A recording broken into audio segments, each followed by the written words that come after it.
Wake that ass up. Early in the morning. The Breakfast Club.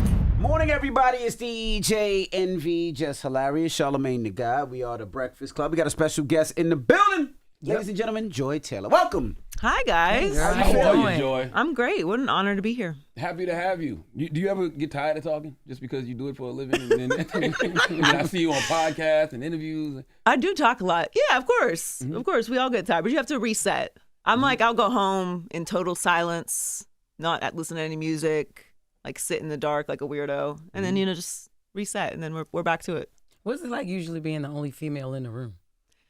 Got something to comment, huh? Right. Yeah. It's fun. Sometimes you have to like match the masculine energy, which can be its own kind of exhausting thing. But I think it's important, right? It's important to bring different perspectives into conversations. We see what happens when you bring a bunch of people in the room that don't have any diversity of thought. It's a dangerous space to be. So I actually think it's an honor, even if it is tiring sometimes to have to fight the good fight. But that's a role that is important. So I appreciate it. How do you balance like holding your own in male-dominated debates without constantly being forced to just prove you belong?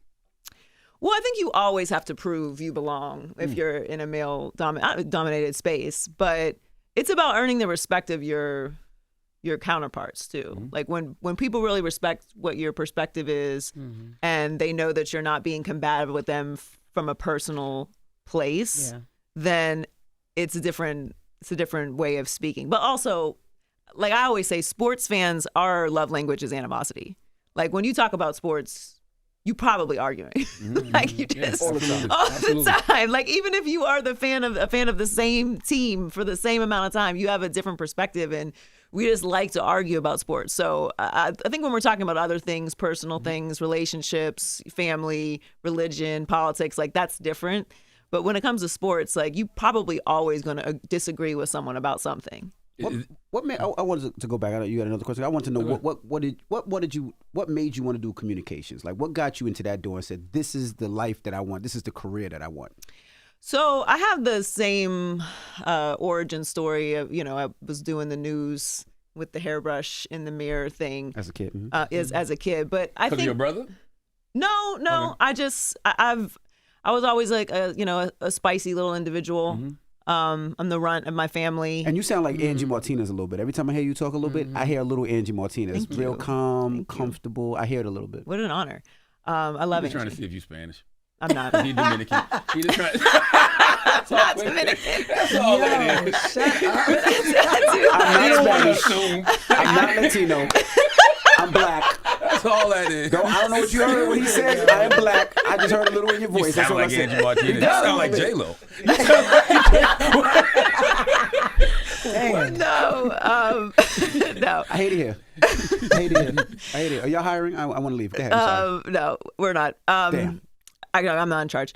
I don't know. I think like in college, I've always loved radio.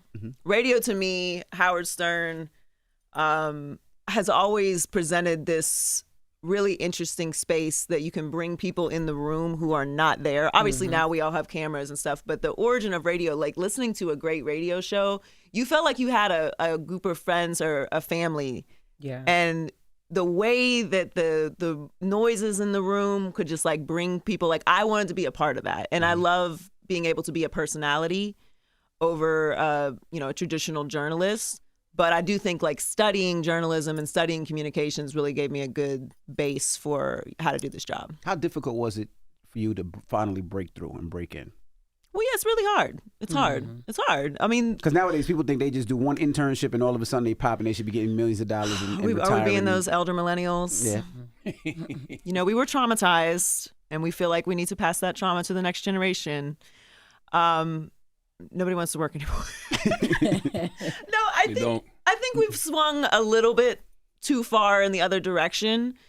I think that it's more about the process. Every step that I've had in my career, every internship, every part-time job, every producer job, every, freelance job taught me something about what I do now. I'm really grateful that I started as a producer because now not only do I think I hire amazing producers and I know how to source that kind of talent, but I respect what they do. I'm not going to pop up 5 minutes before the show and expect them to have, changes ready for me or stats ready for me.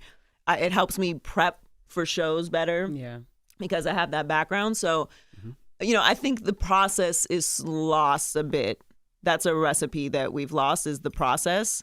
And it's exhausting, right? It's hard to work really hard and not get the job that you think you want, or be passed over, or, do 20 years in a business. But we all know, for the most part, it used to be, and maybe in some ways it still is, this overnight success was really 10 or 20 years in the making. Like, everybody has a breakthrough point in their career. And if you've been doing the work, when you do break through, now you have a lasting career because you did the work. And I don't think that it's a bad thing that people can pop off like that. But if you want to have lasting power, and if you really want to turn it into your career in a business, you have to understand the nuances of all of this. Like, this is a business. It's not just coming in here and talking on a microphone and being entertaining. There's so much that goes behind the scenes of making a great lasting show. And when you put in the work, I think it's easier to do that. But breaking through is hard for everybody. I haven't seen anybody escape the process yet. Like, everybody always talks about these people that just came out of nowhere, but if you go and look at their origin story, they was doing something for a long time before they took off to that next level. I haven't seen nobody just come in and say, okay, instantly, boom, you on. That's what they want. That's what they want. That's what they want. Well, social media makes everything seem like it's so easy. But even influencers, like when people talk trash about influencers that are making a bunch of money or have big followings, and like, are you gonna make 6 videos a day? Yeah. Because they're not digging ditches, but these people are making content. They're being creative. They're spending time online. Like, all of that is energy and effort. So I don't want to diminish what they're doing just because, it's not hard work, but it is work. And you either want to do it or you don't. So I just think the business has changed, and in some ways for good, in some ways for bad, as it always does. It's always evolving, and, evolve or die. Is there a stereotype about women in sports media that you feel like you've personally broken? No. Maybe that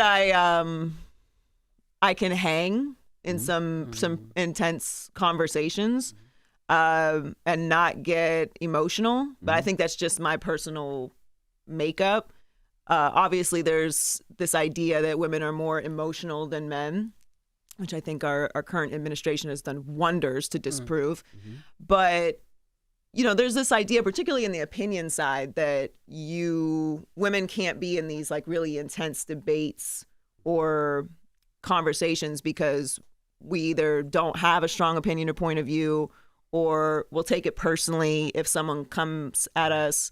And because I work in the opinion space specifically, I feel like maybe that is a stereotype that I've helped to dispel, because that's a thing that keeps women out of the opinion space, is like it's going to look weird if you're like yelling at me or something like that. And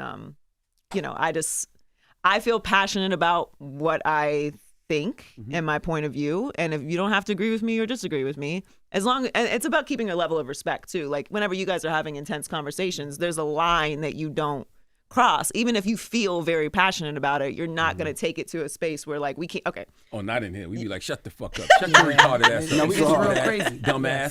Stupid. Calls me waffle, call me Negro. She be like, dummy. Calls me Latino, Dominican, dummy. Shut up. Not that being an insult. But that's just how we talk. Bald-headed bitch. Like, we go on. But you have a level of respect for each other that you can do that then. Sometimes. But whatever it is, it works. So I think like that's an important part of an ensemble. And when it comes to being the only woman in the room, you have to maintain that composure. And specifically also because in the sports space, you're dealing with people who are extremely accomplished in their line of work. I'm extremely accomplished, but I didn't do it on the field or on the court. And so for me, I always maintain my composure of, no matter how much I believe what I'm saying, I'm talking to a Hall of Famer who like really did this. So I'm always going to have my perspective, but I'm never going to take it to a point where it's like, all right, like, let's not be silly. I really like went out on the field and did the work. So I think that, and also you're talking about people. Like, these are human beings. Athletes are human beings. They have families. They're going through personal things. They have kids. They have mortgages. They have things going on. They have injuries they're dealing with. So maintaining a level of respect is important too. Ooh, expound on that, right? Because we live in this world where everybody's just yelling out hot takes, right? What role does empathy play in your broadcasting style? I think it's very important. I think I don't believe in being humble. Like, I think that's a thing people use to dim your light, keep you small. Too, yep. So I don't like humble, but I do think empathy is very important. And, having seen the other side of it, I've seen my brother get traded. I've seen him retire. I've seen him deal with injuries, deal with family things. We all do a job where you might not be having the best day, but you still have to come in here and be funny. You still have to come in here and be entertaining. You can't just call off because it's not going your way today. And athletes deal with that too.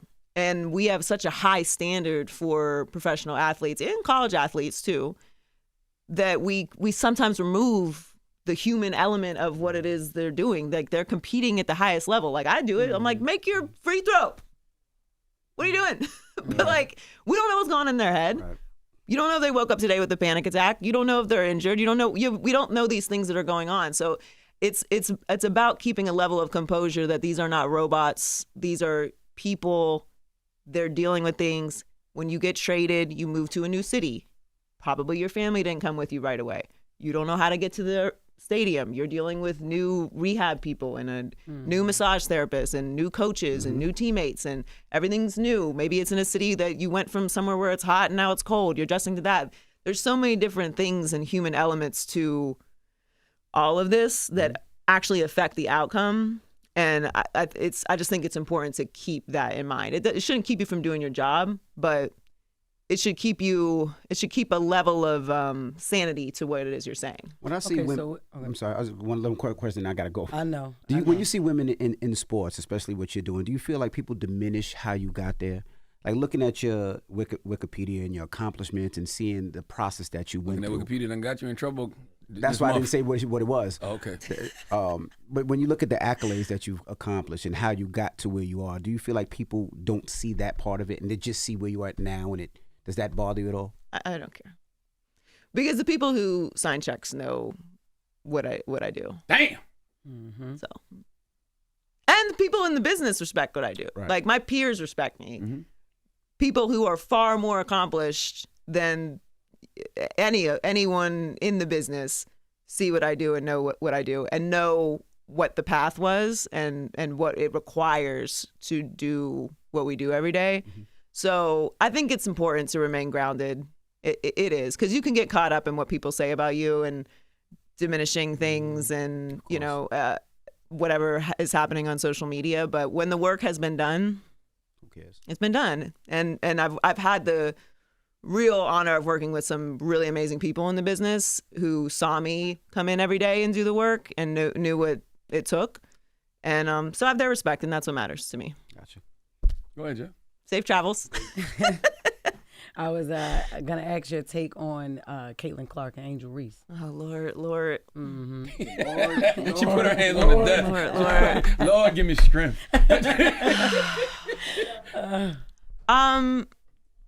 It's a really nuanced situation.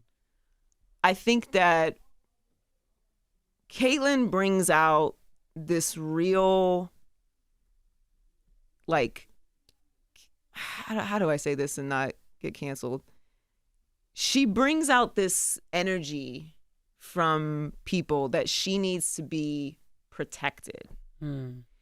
And I don't think she feels that way. I doubt she likes being talked about that way, because she's a competitor and she's amazing at what she does.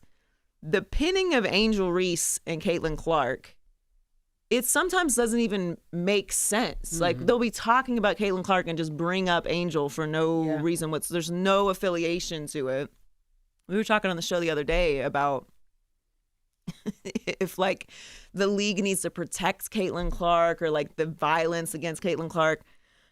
I'm like, listen, if you're new here, that's fine. But the WNBA is a very passionate, very aggressive league. Like they are fighting. It doesn't look like the NBA, and it's not refereed like the NBA is. So I think the whole conversation with Angel Reese and Caitlyn Clark has gotten way out of control. Yeah. Angel is a great player. Caitlyn is also a great player. They're not the same type of player, and they're starting their careers. Yeah.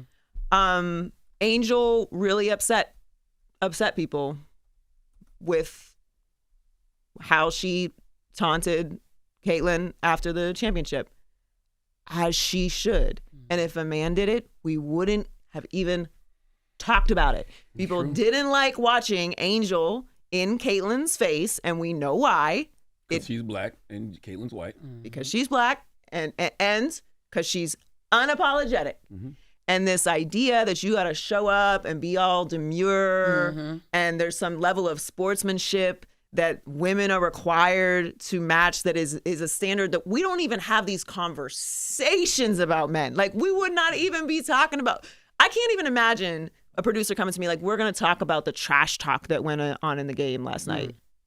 Like, in an NBA game, in an NFL game, we're talking about trash talk. But they want to do that with the WNBA. It's like they're competitors. I'll be honest with you, I don't even think they do it with the WNBA. They just do it with Caitlyn and Angel. Because I've seen, like, that game between the Fever and the was it Connecticut Sun the other night was way more chippy, way more wild shit happened in that game. When Angel was playing, I forgot who they were playing, and the girl pulled her hair and then she pushed her. None of those stories was as big as Caitlyn and Angel's little kerfuffle from earlier this shit. No, but like that's it's all about the positioning. I mean, personally, I think it's amazing for the league. Me too. The moment that happened, I was like, this is the Magic Johnson, Larry Bird moment for the WNBA. And it has absolutely been that. Is it racially charged? 100%. There's no way to deny that. Has it brought a ton of new eyeballs and conversations to the WNBA? Yes. And to me, as a storyteller, I think that's important. Yeah. Because we will find our way through the racism and misogyny and all of that of the conversation, but people talking about the league, people paying attention to it, actually having a point of view on it, I think is important. So, you know, people come at me because I say that Caitlyn Clark would not be as talked about as she is without that moment from Angel. And that's just the facts. I agree. I do this every day. We were not doing whole topics on our show about the WNBA before Angel did that with Caitlyn. That doesn't mean that Caitlyn wasn't a great player. It doesn't mean that people didn't know who Caitlyn was. But I've been doing this a long time, almost 2 decades. That moment created the conversation that we're having now. And yes, it was about people not liking watching Angel, this black woman, in this white woman's face. That was a part of it. And now it's created this whole conversation, which overall I think is a good thing. I mean, it's the same thing that happened with Magic and Larry. What the NBA was failing, and they positioned them as such. Now we're having whole conversations, and the Lakers are selling for $10 billion.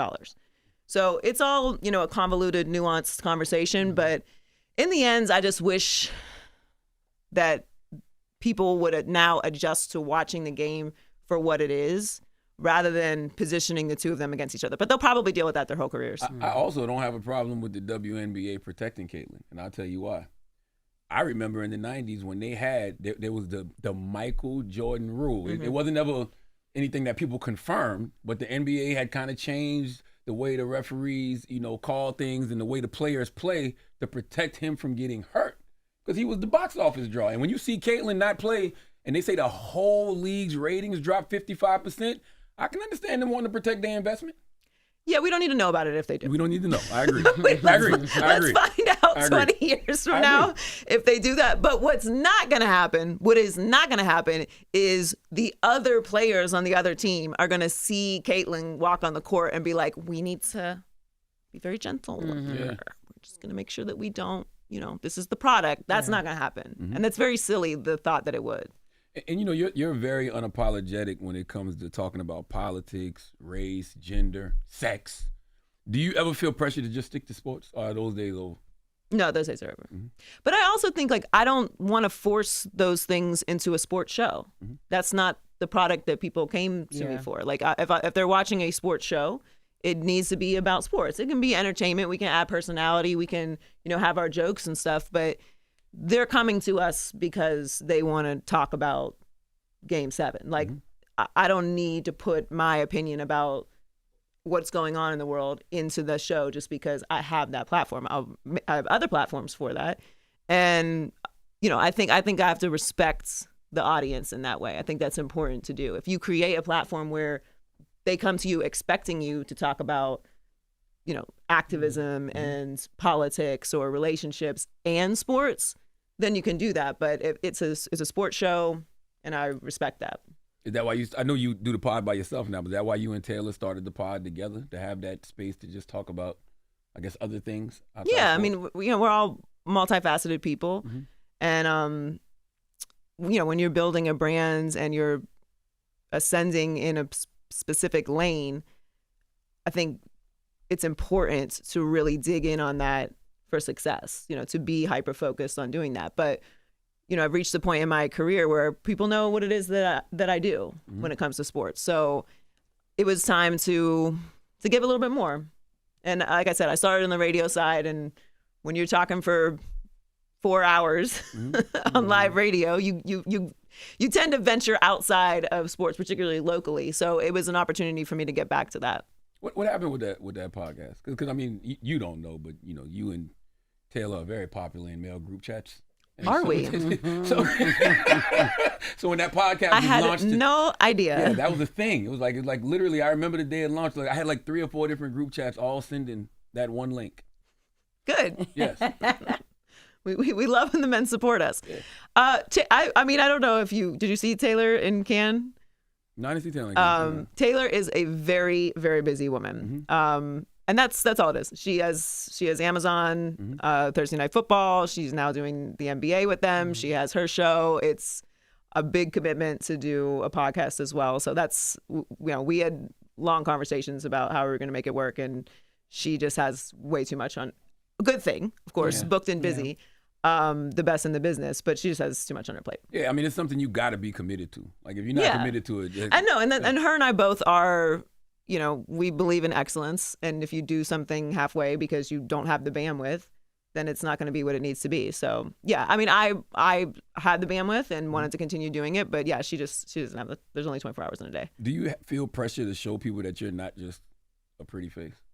No. People who think that are going to think that no matter what kind of comes out of my mouth. They've already decided that that's what it is.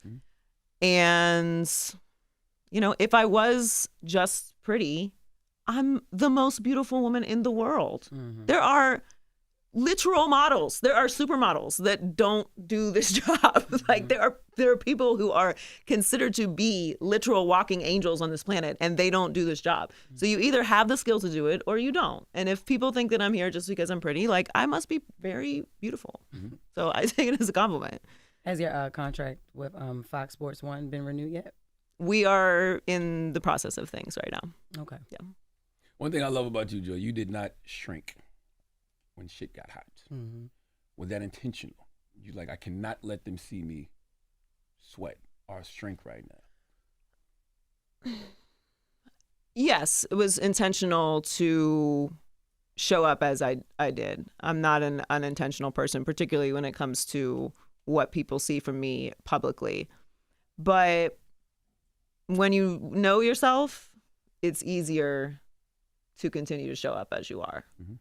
And there's always going to be things that happen in life, that happen in this business, that happen when you're a front-facing person. And when you get into the business, that is the risk we take of putting ourselves in front of the camera, of putting yourself out there, that things at some point might not be the best for you. And yeah, I mean, what's meant for me is still coming.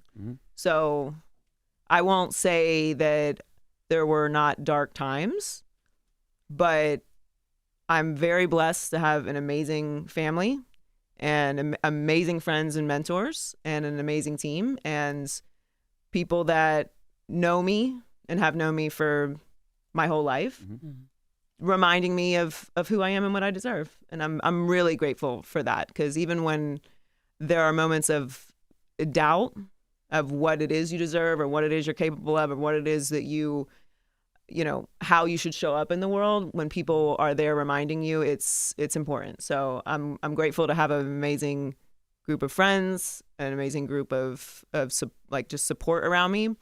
But yeah, everything's intentional. Is it hard not to address? No. No, I've never had I've never felt compelled to litigate that. Genuinely. Did you feel betrayed at all when everything happened? I have felt a lot of different emotions. I think it's a grief process when something like anything like that happens. Yeah. I'll say I've been through a lot of traumatic things in my life, a lot. And I think anytime you go through a trauma or, you know, grieving period of something, you can't decide who you are when it's happening. Yeah. And that's been the biggest thing for me is I'm like an extremist. It's this or that. I'm working on it, but it's this or that. And I know years from now, I'll look back and I will feel differently than how I feel right now. And I'm trying to be patient with myself in that way. Yeah. Because it's a lot to adjust to. Like, it's a new reality. And I'm trying to choose myself and be gentle with myself, if that makes sense. Do you feel like sports TV is finally catching up to your range? Or do you feel like you're still making your own lane? I think sports in general as a business is constantly evolving. And it's a space that is now, it's always been tied to like entertainment and music and culture. And I think now more than ever, we're seeing how intertwined all of those things are, even politics and activism. Absolutely. So, you know, we're seeing athletes being more multifaceted. We're encouraging them to be business people. It's not uncommon for people to have podcasts or shows or be in movies. While this, like, there was a time if you were in a movie when the season was going on, like, you would get crucified. And so I think the whole business is evolving. And I'm grateful for that because I think that's what the audience wants. Like, people want to know us. And I don't ever want to be the story, but when you're in the entertainment space, there's fans, there's people that enjoy the show, there's people that follow the show, and now people want more than just what you think. And I think the business is now understanding that more. Is there camaraderie amongst female sports broadcasters? Like, Yeah. Is there like a group chat with like you and Jamel Hill and Monica McNutt and Carrie Champion? Like, is there something like that? We are like the secret society. Okay. Like we are.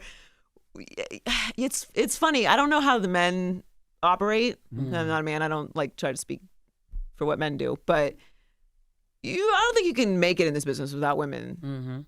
Like, we operate on a different, like, different frequency. you feel me? And I have such close friends in the business. Obviously, Taylor Roques and I are best friends. MJ Acosta Ruiz. Like, I have amazing friends who are in the business, and we just need each other. Yeah. Like, we need to know what the other person is making so that we know what to ask for. We need to know when this job is open. We need to know, okay, I can't host this panel because I'm here this week. Hire this person. Like, we do all that. And I don't think that we hide that we're all friends, but it's for me being 38, when I started in this business in 2007, we didn't have access to like women mentors in the business. Like, there weren't very many women in the business to begin with. And I wanted to go onto the opinion side. So Jamel was the only woman who was on that side at all. And there wasn't a way to like reach her. So One of the best too, by the way. Jamel was great. Of all time. Of all time. And still. But navigating the business without women who also are going through the same thing, I would not be here. Like, it's just impossible. Some days you're just having a full meltdown and you need to just download, and it can't be to somebody who doesn't understand what you're going through and can't tell you, okay, like, this is what you need to do next. And that's why I try to make myself very available to other women in the business, because there's just things that you are going to deal with that you can't go to a male mentor for, that they would not have any experience or knowledge of what to tell you to do. And it's like a safe space. So yeah, we are friends. We all are very supportive of each other. Of course, like anything, no, everyone is not best friends. Like there are some people who don't like other people. There's no beef. Like in any industry? Like in any industry or anything anywhere. But yeah, we support each other. And the biggest thing is, like, for me, like, I'm going to defend a woman. I'm sorry. I'm going to do it. Who was available to you? Like you said, how you're available to people. Like, who was available to you? Because you said you couldn't reach a Jamel. I mean, I had male mentors. Like Dan Levitard is and still is a great mentor for me. All of the men that I've worked with have been tremendous in helping me and guiding me and giving me opportunities. Colin and I are still very close. Colin is incredible, and yeah, I mean, I've had mostly male mentors, but I've come up in the business alongside women who are also very powerful and have reached high levels. So we've kind of mentored each other, if that makes sense. Yeah. Like, we've supported each other in that way. So even though I didn't really have a female mentor, I've had a group of women and a support system that are all in the business in some capacity at a high level. So we have that web to support each other. And this is my last question. Are there any misconceptions about Joy Taylor that you would like to clear up? That you don't defend women? Even though you just said no, I don't. I'm good at defend women. Heard nobody say that. I don't think that's I don't think that's out there. No, I think people who have followed me since my career started in Miami have known the consistency of who I am in my work. People who are new to me will like me or won't like me, and that's completely fine. Right. That is your choice, as it is with everyone. And I don't want to be for everybody. I don't think that that's the way to show up in the business, particularly if you're somebody who has opinions. You are not going to like my opinion at some point, and that's completely fine. And maybe I won't like yours. But I think people will get to know me over time. I think now that the podcast we're having these like really intense conversations, and I'm giving my point of view on things that people feel very strongly about. They'll get to know me, and whatever assumptions they have about me, you either believe it or you don't. Yeah. And I love myself, and the people that love me still love me, and that's what matters to me. I got two quick questions because I know Jess got to go. You said that you and the women talk about how much each other is getting paid, but you're a main voice, right? You're not a moderator or just a commentator. Like, you're a main voice, so your check different, Joy. Yes. Yeah, so y'all can't be having the same conversation. No, but my check hasn't always been different. Okay. And when I was at certain points in my career, I got paid this, and when I was doing this job, I got paid that. Got you. You know, I can still give advice on what you should be asking for, or what's outrageous to ask for or unreasonable, or should you ask for this instead of more money? Like, those type of things are important. But, you know, you can't be negotiating against yourself. And there's a lot of gatekeeping that goes on that puts people in positions to not get what they have earned or deserve. And the times that I've been able to do that, in many ways, it's been because someone has given me the note that that's what you're supposed to ask for. You need to put this in your contract. And, you know, these are corporations. They're trying to win. We're trying to win. And the best negotiation should be both people leaving the negotiation feeling like they got like, yeah. Like, damn, like, I didn't want to give that up. Like, you should both be a little irritated, and then you had a good negotiation. Now, if you could talk to 22-year-old Joy entering sports media, what's the one survival skill you'd give her that you had to learn the hard way? I had to learn the hard way. Probably patience. I mean, patience is something I think we all struggle with. Like, who's born patient? But, you know, to take it full circle, the process is so important. And sometimes you can be in what feels like a holding pattern in your career, and there's always a reason for it. Like, it's so cliche. Like, you got to be in the building, or, you know, what's meant for you is meant for you. Like, but the cliches are cliches for a reason. Like, you have to stay the course. And while I did stay the course, there were definitely times where I unnecessarily stressed myself out. about what the next step was. And I think all aspirational people deal with that. But looking back on my career and my life, like there's just times I could have been kinder to myself. And I'm more forgiving of my younger self now than I was years ago. Like as I get older, I'm like, she didn't know anything. Like that girl, I don't even know that girl anymore. I would not hang out with that girl now. But that's the journey that you're on. And like what youth is wasted on the young. I mean, I'm still kind of young. You look good. Thank you. But yeah, you gotta be patient. You have to be patient. And I do preach that to young people in the business because you start to get, okay, I'm not making this money, or I'm not getting this opportunity. Like if you want to be successful, you cannot quit. Yeah. Like that's like the main part of what success is not quitting. And it's a long journey. Like it takes time to come up in this business. It seems like it's easy because of social media, but you've got to put in the work. You have to continue to put yourself out there. You have to continue to network. You have to continue to go to events. You have to continue to tell people what you want to do. And the advice that I give everybody, which is something that I, for some reason, just knew very early, in the creative space, there's so many different jobs, right? Like there's different things that people do. There's so many different spaces you can get in. Take a time to know what you want to do. It doesn't mean you're going to do that forever. You have all kinds of different businesses that you do.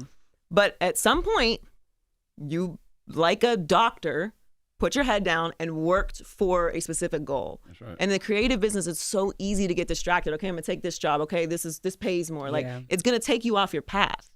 And if you're a doctor, if you're a lawyer, if you're a teacher, or you're an accountant, these are like jobs where, okay, this is the next step. So it's clear. It's hard, but it's clear. This is not that kind of business. And now more than ever, because there's so many different platforms. So I always just tell young people, be patient and decide what it is your goal is. Because you can get swayed into a million different spaces, and having a goal is important. That's right. Does anybody ever tell you look like Laura Govan?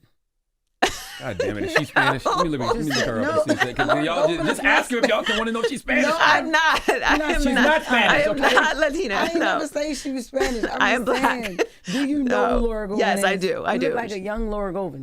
Thank you. She's beautiful. And she's Mexican. But I am not Mexican. Yes. Oh my God. I did not hear Joy. Yes. What? I love my Mexicans. I didn't want to put the Mexican roots on you like that. No, I'm not Mexican. Okay. Because you can be our little sister. That's why I asked. Yeah, no. You're not of any Spanish descent. I have of no Spanish descent whatsoever, yeah. Okay. You know, I never got asked that growing up in Pittsburgh. It wasn't until I went to Miami. But actually, I don't get asked that in LA anymore either. But yeah, no. Because everybody just assumes. Official. Yeah. It's not upsetting, but it's Well, thank official. you for coming, Joy. Thank you for having me. Joy Taylor, new season of her Too Personal podcast is available now. And yeah, man, thank you for coming. And don't be a stranger, Joy. Anytime. It's The Breakfast Club. Wake that ass up. Early in the morning. The Breakfast Club.